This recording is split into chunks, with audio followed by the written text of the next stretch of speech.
Welcome, everyone. Today, we're going to be talking about when AI decides, accountability escalates. And I'm joined by my professional colleague, Doris, who is going to help us look at this because her expertise is in leadership, consulting, management, change management, these types of things. So I can talk operations, AI, but she can really talk about the human piece, which seems to be the biggest part missing right now in the AI conversation.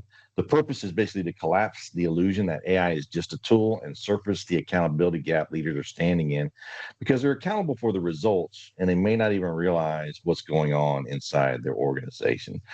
So I'm going to start with Doris. If you don't mind, just kind of say hello and let's get at it.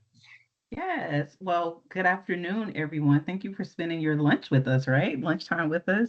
Super excited to partner with Randall. And as he said, how do we bring leadership or the human part of leadership into the AI conversation? And so I look forward to really diving deeper into that accountability piece today, right? That's it. Yeah. Definitely the accountability piece. So let's go ahead and just kick it off with the first question. When AI contributes to a decision, does accountability stay with the human or quietly drift to IT, legal, or the system that people like to say? And I'm just going to kind of paint the picture for everyone using a really simple example, right? Email, right?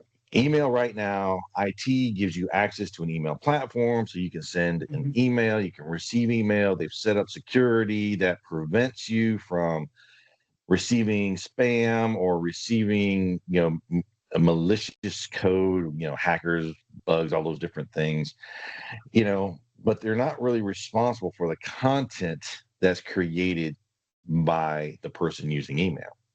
Where AI is different is AI can actually create content. It can create content as suggestions. It can create content as a standard. And if you haven't actually put in place guardrails or trained your AI system, it's doing whatever it wants without any guidance whatsoever. So with that kind of understanding of what we're talking about, how AI is contributing to a decision, we haven't even started talking about other things like financial analysis or contract writing or anything else. What are your thoughts on that in regards to accountability? So accountability should never drift. It belongs to the leader responsible for the outcome, period. But I think in reality, what we see is the responsibility quietly shift towards like IT and legal or even the tool itself, because I don't think that leaders intend to avoid ownership. It's just that the automation of AI creates this illusion that the decision is being made or the decision feels almost invisible. And so there's this slippage that happens where we think accountability, well, AI said it or AI did it. And in reality, no, the accountability never shifts. The leader responsible for the outcome will still be responsible. The leader now benefits from the efficiency of AI, but they have to understand that they also own the consequences as well. So AI can inform, it accelerates our decision, it can recommend, but it can't be held accountable. Only people can. So what are your thoughts about that particular piece there, right? When there's something goes wrong, right? So an email gets sent out that is the wrong brand voice, the wrong tone, just has information that's not even correct. A customer receives that email and makes a decision based on that email. They like the price and they go forward, and it's not a profitable price. So your organization is going to have to absorb that wrong pricing, or it's too much and the customer's like, that's too much, I'm just going to go do something else, and they leave and they never even let you know that it was too high. Either way, you didn't create that content. AI influenced that content. So how do you start to then hold people accountable for that? Yeah. Well, I think that again, this is why the governance is so important, or how you implement AI into your company is really important. This is why partnering with people who understand leadership and AI, bringing those leaders into the company to help support how you create SOPs, how do you properly and how do you assign accountability or responsibility to the use of AI, because ultimately you'll never be able to hold the machine accountable. This is really about the leader will always be responsible for the outcome. So if it happens, it goes to the leader who did not validate what AI put out.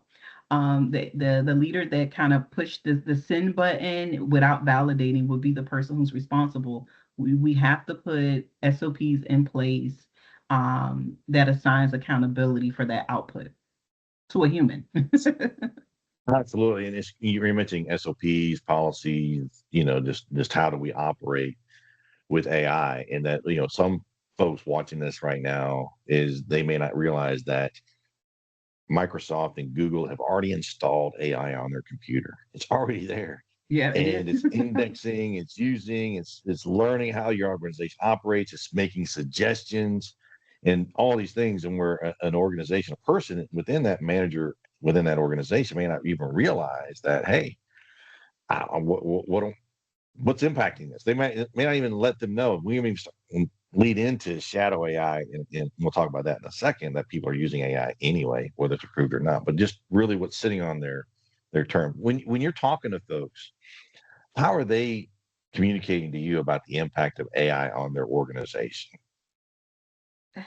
Some people You're on understand mute. the Okay. impact that is happening, and others don't even realize that it's happening in their organization. They are, assuming that their employees are just more efficient, not really aware of the tools that are being used, or they are really thrilled about some of the efficiencies that they have seen come out of it, but they haven't really considered the risk or the security or any of those other things. So it's been a mixed bag when I hear about it. Again, the excitement of the efficiency it's driving, or the unawareness of AI making decisions that they're just not aware of.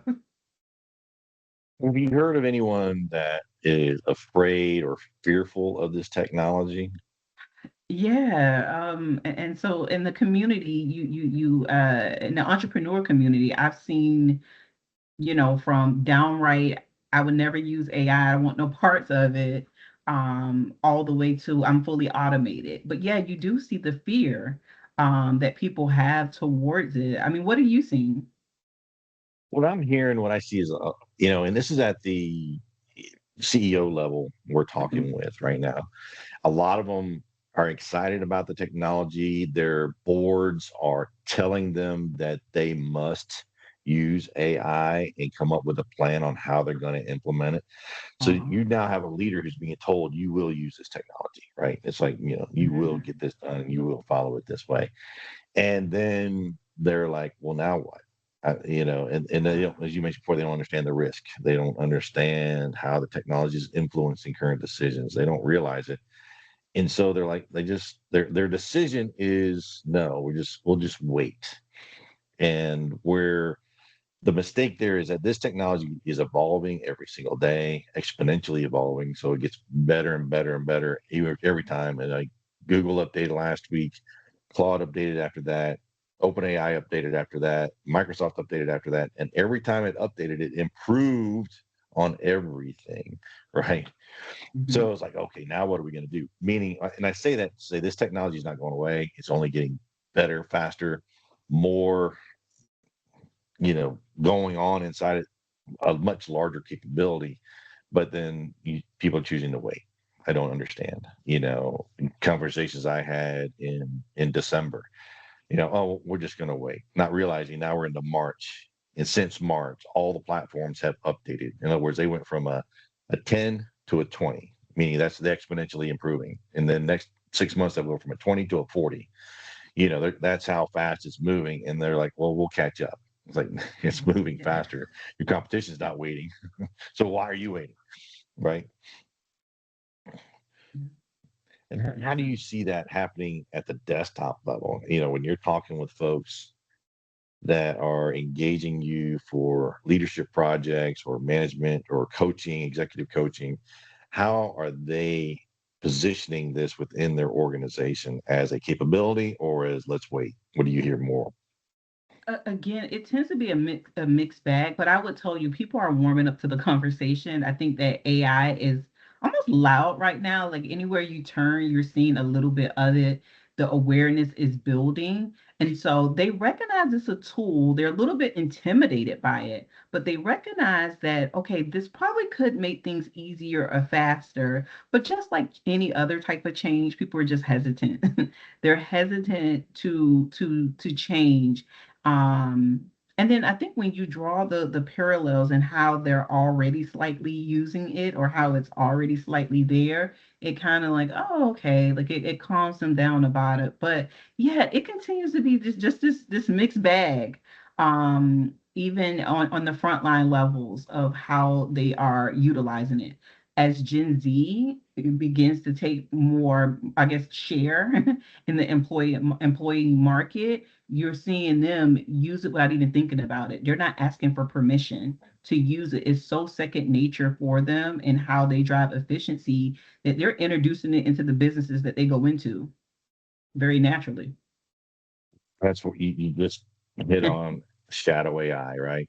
What's happening anyway inside your organization, whether you've approved it or not, Yeah. whether you allow them to use Copilot or Gemini, or you just say you're not allowed to use AI, so they pick up their cell phone or they open a web browser and they use it anyway, Anyway, yeah. right?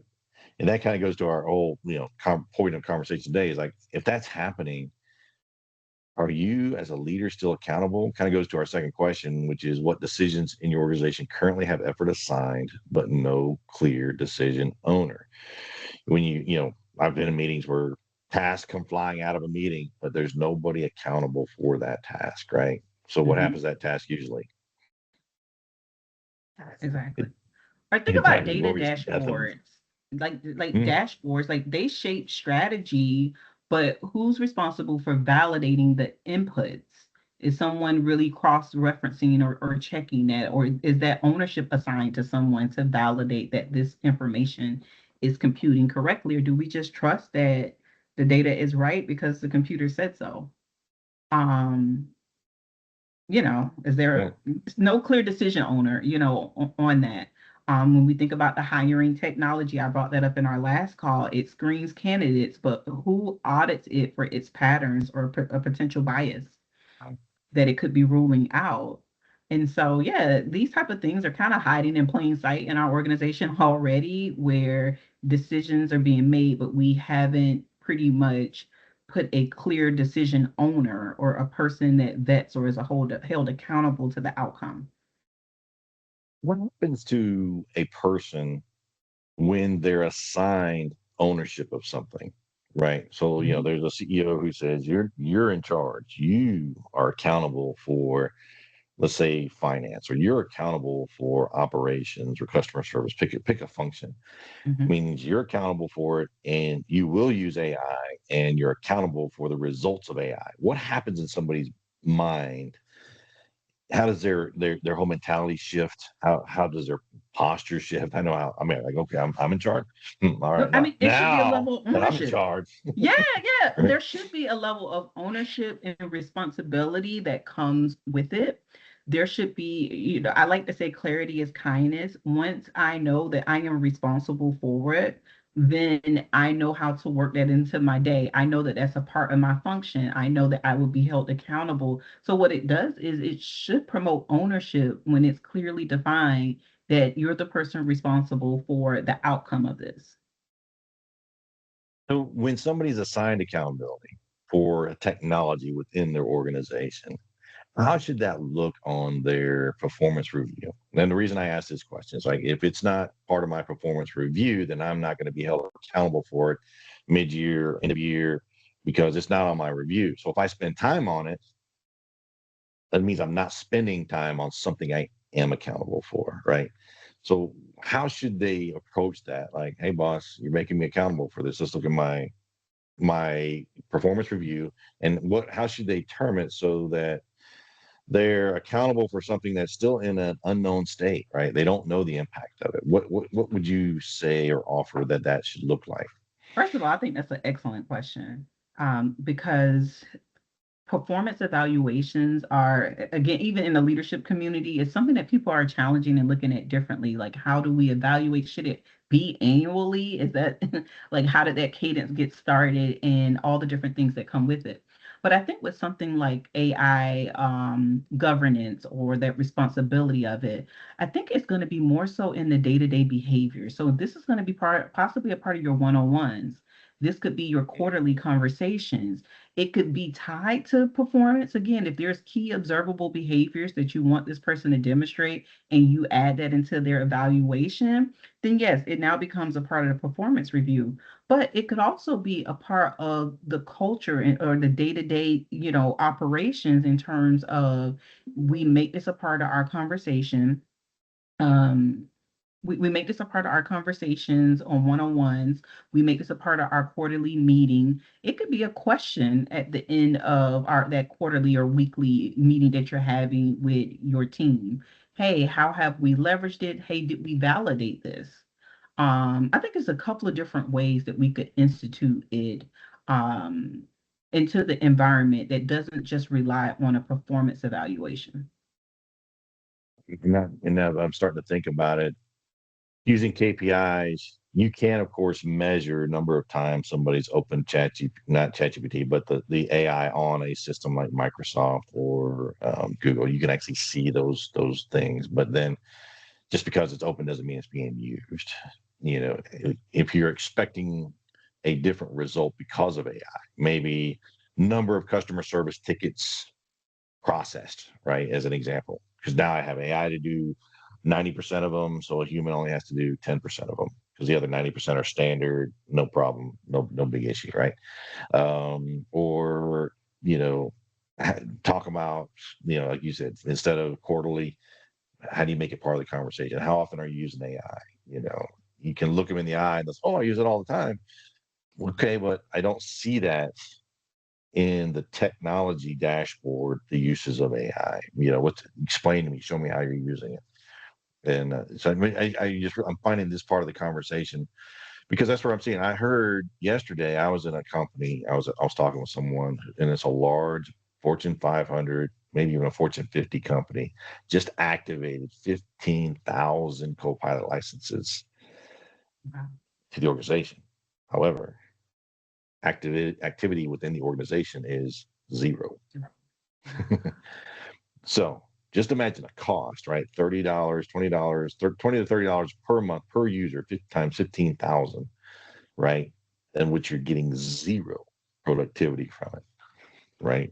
Because people don't understand it, don't trust it, don't feel enabled or empowered to use it.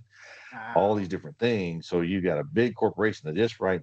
What's the math on that? Let me just do the math on I it. would say I'll that's get a it right. costly investment to not be used, to not use. Right. So 15,000 times, let's just put it on the cheap end, $20. Yeah. It's $300,000 per month times 12, 3.6 million per year for technology that's not being used. What I used to call an electronic paperweight. Because in the supply chain world, they would have SAP or Oracle or any of these these great ERPs. And it's easy to sell it to a CEO. Hey, look at all these dashboards coming on, and we're going to save because you can see your supply chain from one end to the other. So you can keep things moving so they don't impact production. But the people that have to do the work don't understand the system, don't understand how to run the dashboards, don't understand how to put data in correctly so the dashboards actually reflect truth, right? And so they just say, but I still have work to do. So they just go back to their Excel spreadsheets, they go back to their own access databases or their own paper files, because they know, like we talked about before, they're not going to be fired for not using the system. They're going to be fired for not meeting the result deadline. Exactly. Right. I'm going to get fired because I didn't meet, production got shut down and it cost us, how many hundreds of thousands of dollars per hour to be shut down.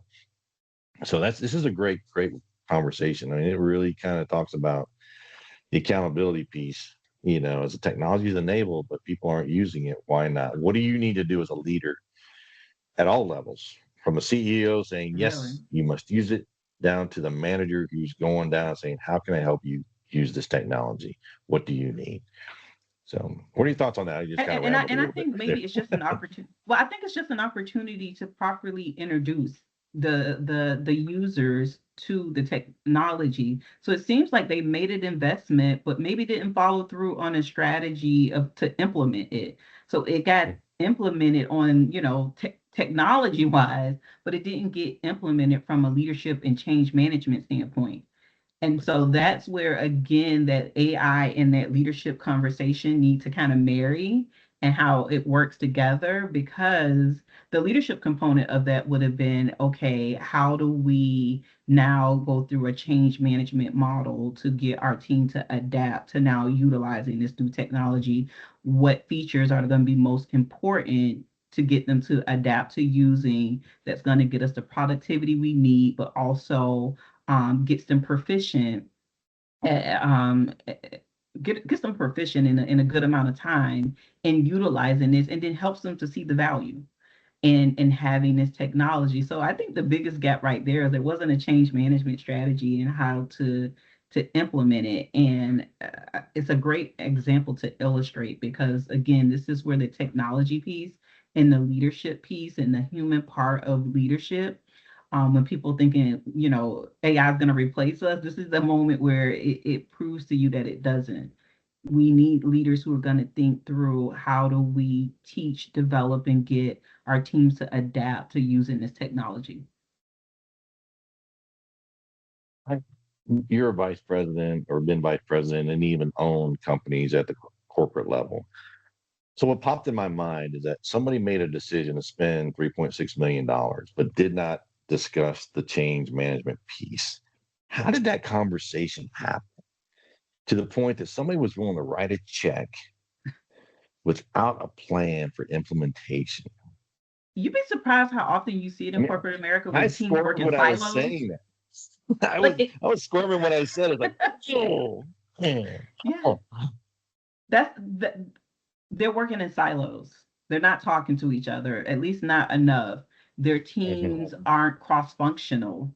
And so you have a group of people who may have the same, who contribute the same way to the company, all in a, an echo chamber, making a decision versus inviting different people into the room who could help them to see perspective. Like, I couldn't imagine that a learning and development professional was sitting in on that conversation when they decided to make that level of investment and did not chime in about, okay, how are we going to get people to use this?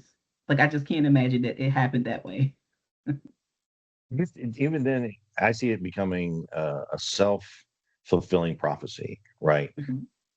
AI doesn't work. 95% of AI projects fail. We don't want to do this, but the board says you're going to do this. So, okay, we just bought 15,000 licenses. We win. We done. We did exactly what you told us with AI, and we started it. And so then that project is going to fail. So I mean, I'm guessing 6 months, 3 to 6 months from now, they're going to go back and look at this, and they're going to say, okay, we turned it on. How many people are using it? 100, maybe. Okay, what a waste of time. See, everybody said it's going to fail, and it failed. Let's turn it all off, get the money back. Let's not do this ever again. Never even taken a moment to understand that it had nothing to do with the technology and had everything to do with the leadership piece of it. What are your Yeah. thoughts on that? No, I think you're exactly right. Like, I think, yeah, it's So let's go unfortunate, into but those our last everyone. question. It's kind of, I think we're kind of coming to a logical conclusion for today's conversation with how would you explain in one sentence who owns AI influenced outcomes in your company without saying IT? Let's just use that example.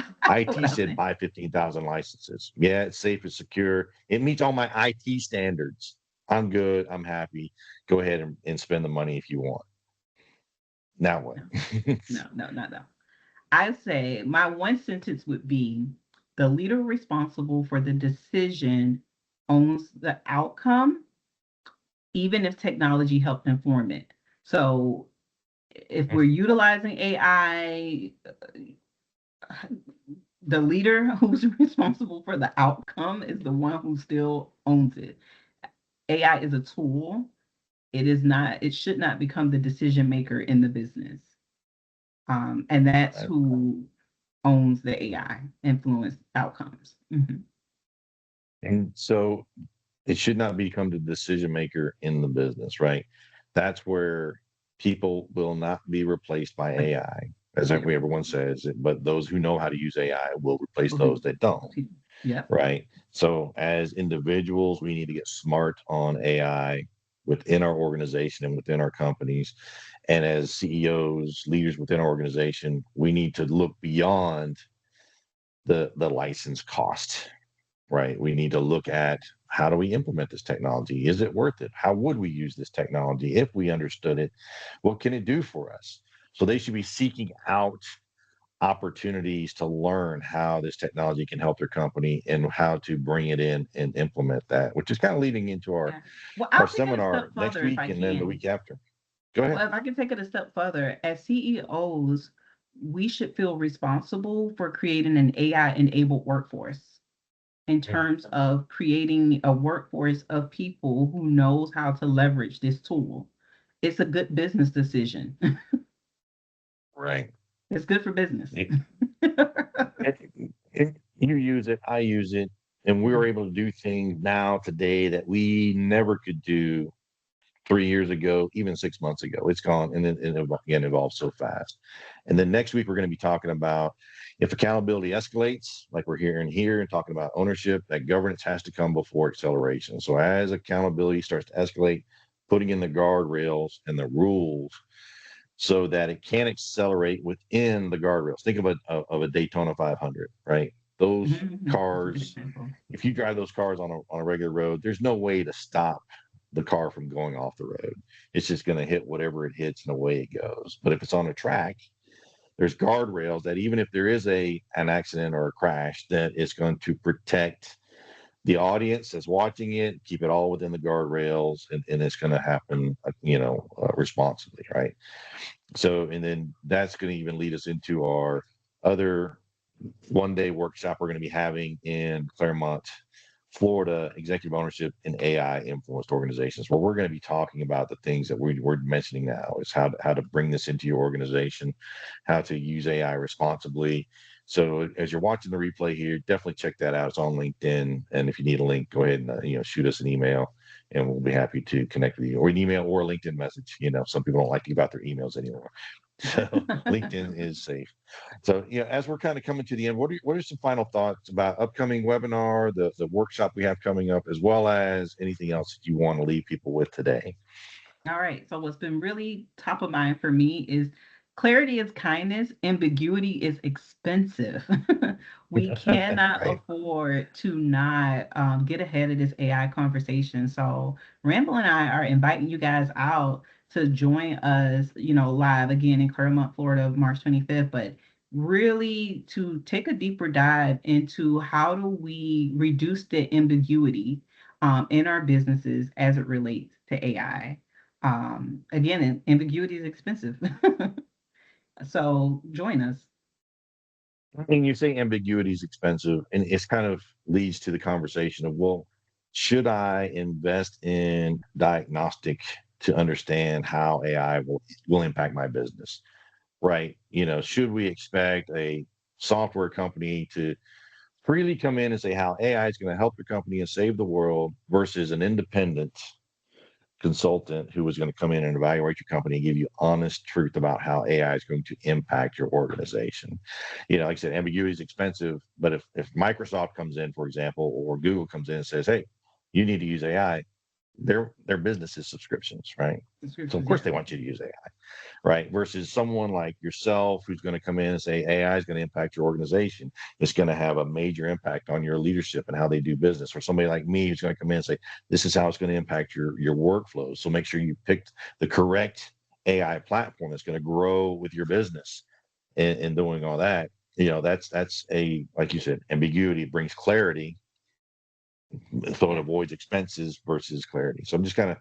I wanted Well, to bring having that out. having partners like us really is what's going to true up the ambiguity. But staying in an environment where you haven't created the guardrails, you don't understand the full impact, you haven't taught your team how to properly use it, it's going to become expensive over time because AI will then start making a decision, or it will make a decision that you didn't have a practice or procedure in place to protect.